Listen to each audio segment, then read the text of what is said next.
From a corporate standpoint, I think being environmentally responsible means to be aware of how your business impacts the environment. I think from engaging with employees to the technologies you use to whether or not your impacts are greater upstream or downstream, that's from what you're buying and what you're producing and how those products impact the environment.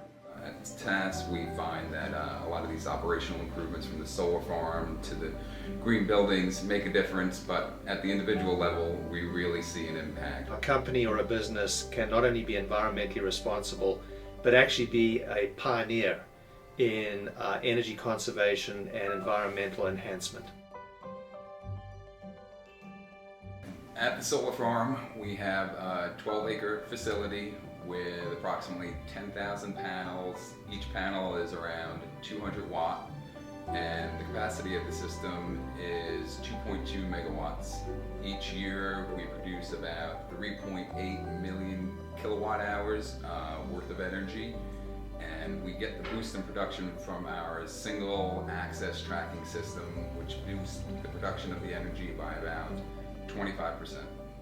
There's a bunch of different types of technologies that you can use to produce electricity, but we have mono and polysilicon based solar panels, and what they do is they take sunlight or irradiance or insolation, you can look those terms up, but they take that and produce electricity, and it's DC electricity that's routed through underground to inverters, and the inverters take the DC electricity and convert it to AC electricity, and this is put onto the public energy grid, and where all you have to do is go home and flip on your light switch and voila, you've got electricity. A decision had to be made whether we were going to use the energy at SAS or whether the energy should be wired back into the energy grid for the utility company, and the decision was made to actually pump it back into the grid and to get compensation, because we recovered the investment for our solar farms within 10 years of setting them up because of the compensation for selling that energy back into the grid,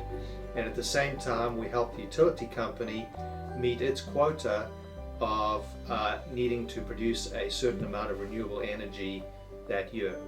On the solar farm, we're using sheep to help maintain the landscape around the solar panels. The sheep are doing a great job of keeping the grass from growing too tall and allowing the sun to hit the solar panels and help us create as much renewable energy as possible.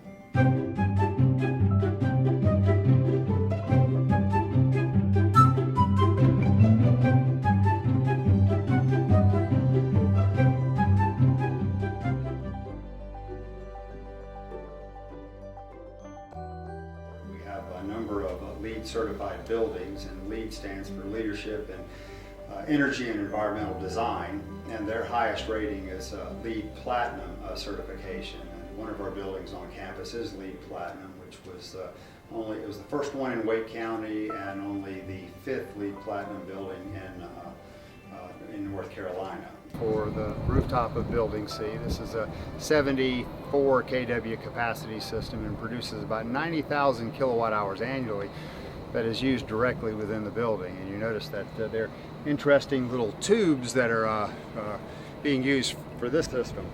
Essentially, this is a CIGS thin film technology that is really lightweight, and with its unique design it actually captures additional sunlight reflected off of the white TPO membrane that's on the rooftop here. Our Eco Commuter program is for employees that have earth-friendly cars. These are cars that get great gas mileage, plug-in electric vehicles, and that are built responsibly from the manufacturing all the way through the operation. SAS has always been a great statistical company, great software company, and has always been considered a great place to work. But we also want to see what we could do to improve our environmental footprint. I like the fact that the government encourages us to do things like produce solar energy by giving out incentives and tax credits and so on. So overall, it's just great to be living in this era of environmental awareness and responsibility.